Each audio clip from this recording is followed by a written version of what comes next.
Hello friends, आइए आज हम सीखते हैं metallic and non metallic coatings और उसकी नेसेसिटी के बारे में। मेटेलिक कोटिंग क्या होती है, नॉन मेटेलिक कोटिंग क्या होती है और हमारे को उसकी क्या ज़रूरत है या वो क्यों ज़रूरी है इन दोनों चीज़ों का इंडस्ट्री के अंदर या इंजीनियरिंग फील्ड के अंदर। तो आइए देखते हैं metallic and non metallic coatings के बारे में। When the metals are exposed to environment containing liquid and gases etc., the surface of metal starts deteriorating. This type of deterioration or destruction may be due to direct chemical attack or electrochemical attack and is known as corrosion. There are many examples of corrosion in day-to-day life, but two most familiar examples are rusting of iron and formation of green film on the surface of copper. Metallic coating क्यों ज़रूरी है? जब भी कोई metal होगा वो अपने pure form में होगा, उस पे एनवायरनमेंट, उस पे एयर, प्रेशर, ह्यूमिडिटी, मॉइस्चर, किसी किस्म का कोई केमिकल अगर उसके सरफेस के साथ टच करेगा तो वो सरफेस ऑक्सीडाइज होके अपर लेयर जो उसका होगा उस मेटल का ख़राब हो जाएगा। उसको हम बोलते हैं आम भाषा के अंदर कोरोजन। अगर आयरन के केस में ये कोरोजन हो तो हम सभी ने सुना हुआ है कि हम उसको बोलते हैं कि इसको जंग लग गया। एक रेड ऑक्साइड फॉर्म का लेयर बन जाता है लोहे के ऊपर, जो कि धीरे धीरे डीप होता जाता है अगर हमने उसको किसी चीज़ से कोटिंग ना की हो। हमारे घर के अंदर गेट्स होते हैं, ग्रिल्स होती हैं, उन सभी को जो आयरन से बनाया जाता है हम उस पर पेंट कर देते हैं। पेंट करने का सबसे बड़ा रीज़न है कि उस पर मिट्टी, हवा, पानी, मॉइस्चर या किसी और चीज़ का अगर कांटेक्ट होगा तो वो लोहे की ग्रिल, गेट या और भी कोई चीज़ जो कि लोहे से बनी हो वो रस्ट कर जाएगी, वो करोड हो जाएगी, उस पर जंग लग जाएगा। इसी जंग को रोकने के लिए, इसी कोरोजन को रोकने के लिए, इसी रस्टिंग को रोकने के लिए हम उसके ऊपर पेंट कर देते हैं। तो इसे हम बोलते हैं कि मेटल के ऊपर हमने एक कोटिंग कर दिया। अगर मेटल के ऊपर हम मेटल की ही कोटिंग करें तो उसको हम बोलते हैं मेटेलिक कोटिंग, और अगर हम कोटिंग किसी नॉन मेटल से करें तो उसको हम बोलते हैं नॉन मेटेलिक कोटिंग। जैसे कि अगर हमने पेंट कर दिया तो हम उसको बोलेंगे नॉन मेटेलिक कोटिंग। अगर हमने एक दरवाज़ा लिया लकड़ी का जो कि पानी, मिट्टी लगने की वजह से ख़राब हो सकता है, उसको हम पॉलिश कर देते हैं, तो ये हो जाती है नॉन मेटेलिक कोटिंग। लेकिन अगर एक लोहे के पाइप के ऊपर जिंक चढ़ा दिया जाए, जिसे हम बोलते हैं गैल्वेनाइज्ड आयरन, गैल्वेनाइजेशन प्रोसेस से हम उस आयरन के पाइप के ऊपर जिंक चढ़ा दें, एक बहुत ही पतला थिन लेयर ऑफ कोटिंग कर दें जिंक मटेरियल का, तो आयरन हमारा जो है वो करोड नहीं होगा। ये अक्सर हमें देखने में मिलता है पानी के पाइप्स के अंदर। तो जहाँ पे भी पानी के पाइप्स रहेंगे वो आपने देखे होंगे सिल्वर कलर के, वो जो ऊपर आपको सिल्वर कलर नज़र आता है वो पतला जिंक का कोटिंग रहता है, जिससे कि अगर उसके अंदर पानी जितना मर्जी चले, खड़ा हो, रुके, कुछ भी हो, वो वहाँ से कोरोजन नहीं करेगा। तो उसे बोलते हैं मेटेलिक कोटिंग। आम जगह पे आप सुनने में मिलता है कि इस चीज़ को हमने क्रोम किया हुआ है, उसे हम बोलते हैं क्रोम प्लेटेड कोटिंग। तो क्रोमियम भी एक मटेरियल है, एक मेटल है, उसकी हमें कोटिंग कर दी तो हम उसे बोलेंगे मेटेलिक कोटिंग।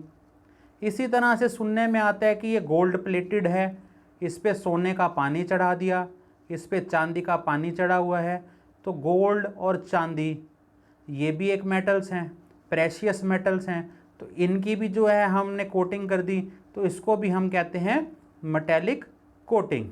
तो इस तरह से जो है कोरोजन को रोकने के लिए जो हम पर्पस इस्तेमाल करते हैं मेटेलिक और नॉन मेटेलिक कोटिंग का, वो बहुत ही ज़रूरी हो जाता है, क्योंकि हमारे एनवायरनमेंट में कई तरह की gases, air, dust, pressure, temperature, heat, moisture रहता है, जिससे मेटल डिटियोरेट होगा ही होगा। तो वेरियस मेटल्स वेरियस तरीके से कोरोड होते हैं। जो कॉपर है, तांबा जिसको हम बोलते हैं, वो उसकी कोरोजन कैसी होती है, उसके ऊपर एक ग्रीन कलर का ऑक्सीडेशन लेयर बन जाता है जो कि हार्मफुल होता है। तो उसके लिए भी हम, अगर कोई कॉपर की चीज़ है तो उसको भी हम जो है किसी किस्म से मेटेलिक या नॉन मेटेलिक कोटिंग करके जो है इस्तेमाल करते हैं। The rusting of iron takes place when the iron is exposed to atmospheric condition.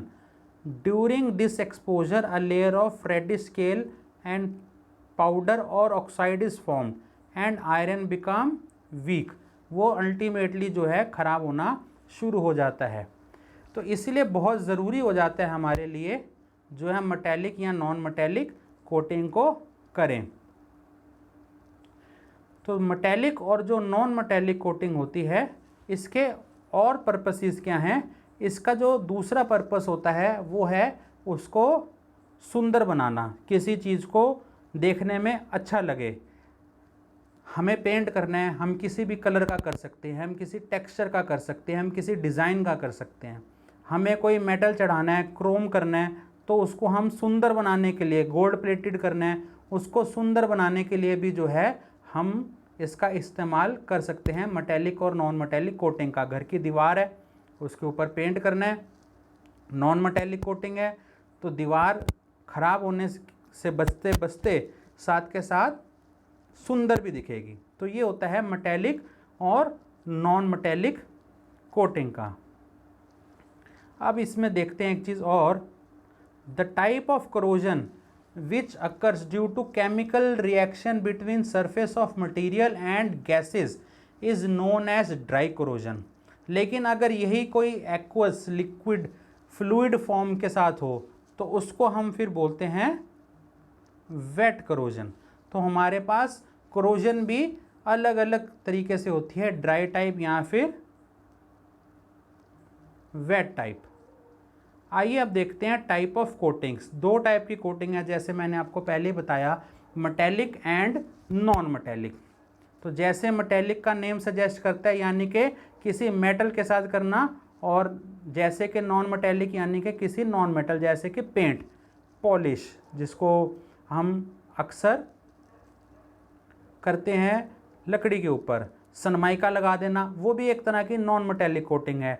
Wire copper की जा रही है, जो बिजली की वायर जा रही है, उसको भी हम कोट कर सकते हैं। उसको कैसे कोट करेंगे? उसके ऊपर एक इंसुलेशन, कोई रेड, ब्लू, ग्रीन कलर का हम जो है वायर के ऊपर प्लास्टिक या रबड़ जो भी है चढ़ा देंगे, तो वो हमारा जो है नॉन मेटेलिक कोटिंग हो जाएगा।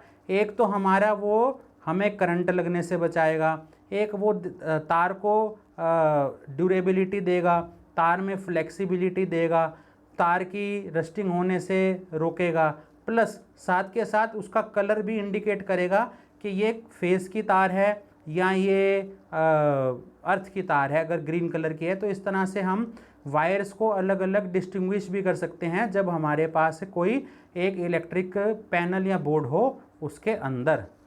तो मेटेलिक कोटिंग के अंदर हमारे पास जो बहुत सारे एग्जांपल्स हैं वो हैं जैसे कि जिंक प्लेटिंग, निकल प्लेटिंग। जिंक प्लेटिंग यानी गैल्वेनाइजेशन करना, निकल प्लेटिंग मीन्स हमने निकल मटेरियल को जो है कोट करके हमने जो है उसके ऊपर चढ़ा दिया। इसी तरह से टिन का, ब्रास का, कैडमियम का, क्रोमियम का, इसी तरह से और बड़े सारे प्रोसीजर्स होते हैं, पार्कराइजिंग, बॉन्डराइजिंग, गोल्ड, प्लेटिनम जो कि प्रेशियस मटेरियल हैं, या मेटल को कलर कर देना यानी कि पेंट कर देना, मेटल से ही पेंट करना। हम मेटल को जो है लिक्विड फॉर्म में लेंगे, लिक्विड फॉर्म में लेने के बाद हम उसी मेटल से एज अ पेंट उसको इस्तेमाल करेंगे, तो उसको हम जो है मेटल कलरिंग भी कह सकते हैं। तो ये हमारे पास बिल्कुल बेसिक चीज़ है कि what is metallic and what is non metallic coating. अब आइए देखते हैं कि इसकी नेसेसिटी या इसकी ज़रूरत क्या है। सबसे पहले जो मेन ज़रूरत है वो है करोजन को रोकना।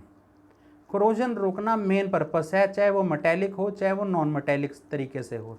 सेकंड है उसको एक सुंदर डेकोरेटिव फिनिश देना, उसको अपीयरेंस में अच्छा लगना चाहिए, ताकि जो है सपोज़ एक कंपनी ने कोई मशीन बनाई है बहुत बढ़िया, लेकिन उसमें पेंट अच्छा नहीं किया तो उसकी आउटलुक अच्छी नहीं आएगी, और जब उसको हम बेचेंगे मार्केट के अंदर तो वो अपनी आउटलुक की वजह से जो है पीछे रह जाएगी। और अगर यही उसने अच्छे से उसको कलरफुल पेंट करके या एज पर कोई पैरामीटर्स के पेंट करके उसने अच्छे तरीके से कोटिंग करके उसको जो है रखा सामने, तो वो जो है हमारा आउटस्टैंड करेगा, और बाकी इक्विपमेंट्स या मशीनरीज जहाँ वो बिक रही है वो चीज़ पड़ी हुई है तो वो आउटस्टैंडिंग रहेगी, दिखेगी दूर से कि ये चीज़ है कुछ पड़ी हुई है। उसका वियर एंड टियर रोकने के लिए भी वो मदद कर सकता है। वियर एंड टियर का रोकने के लिए इस तरह से कर सकता है कि अगर कोई मटेरियल को माना कि अगर हमने दो चीज़ों को, दो आयरन रॉड्स को रगड़ा आपस के अंदर, तो आयरन के साथ आयरन रगड़ेगा तो वो आयरन ही ख़राब होगा, लेकिन अगर उसके ऊपर कोई कोटिंग रहेगी तो वो कोटिंग आपस में रगड़ेगी, आयरन जो है अभी भी उसका वियर नहीं होगा, क्योंकि उसके ऊपर जो कोटिंग रहेगी वो कोटिंग का ही वियर एंड टियर होगा। और जब भी हम कोई कोटिंग उसके ऊपर करते हैं तो कोटिंग को हम ये मेक श्योर करते हैं कि कोटिंग एक अच्छे मटेरियल की करी जाए, ताकि उसके ऊपर जो है कोरोजन या वियर एंड टियर का कोई इफेक्ट ना हो या कम से कम हो। इसी तरह से to increase the dimensions of a part by building up the size with the metallic layer. कभी कभी हमारे को बहुत माइक्रोन्स के अंदर किसी चीज़ का जो है मोटाई को बढ़ाना हो तो भी हम उसके ऊपर माइक्रोन्स के अंदर 0.000 पॉइंट ऐसे करके जो है हम यूज़ कर सकते हैं, उसको कोट करके उसके साइज़ को इंक्रीज़ कर सकते हैं, जो कि हमारे जहाँ पे हाई प्रिसीजन इक्विपमेंट्स हैं जैसे कि पिस्टन है, इंजन है, उसके अंदर जो हाई प्रिसीजन चीज़ें चल रही हैं तो वो हमारा साइज़ जो है मेंटेन करने में मेटेलिक कोटिंग हेल्प करती है। और जैसे कि मैंने आपको पहले बताया कि make a surface conductor of heat and electricity, हम जो है उस किसी चीज़ को अगर हम चाहते हैं कि वहाँ से इलेक्ट्रिसिटी पास करे, लेकिन वो चीज़ हमारी नॉन मेटेलिक है तो हम उसको मेटल कोट कर देंगे। या हम चाहते हैं कि कोई मेटेलिक चीज़ है उस पर इलेक्ट्रिसिटी पास कर रही है, हम चाहते हैं कि वो कंडक्टिंग ना हो, तो हम जो उसको है रबड़ से या प्लास्टिक से या इसी तरह के कोई इंसुलेटिंग मटेरियल से कोट कर देंगे। तो ये कुछ बेसिक चीज़ें हैं जो कि मेटेलिक कोटिंग और नॉन मेटेलिक कोटिंग दोनों को ही हमारी जो है ज़रूरत बना देता है और हमारे को हेल्प करता है किसी भी मेटल या नॉन मेटल को कोरोजन से बचाने के लिए। तो ये एक बहुत बेसिक कॉन्सेप्ट है। अगर आपको ये वीडियो अच्छा लगा हो तो लाइक और शेयर ज़रूर करिएगा और सब्सक्राइब ज़रूर कीजिएगा चैनल को, ताकि आगे भी आपको इसी तरह से जो है वीडियोस मिलते चले जाए। Thanks for watching.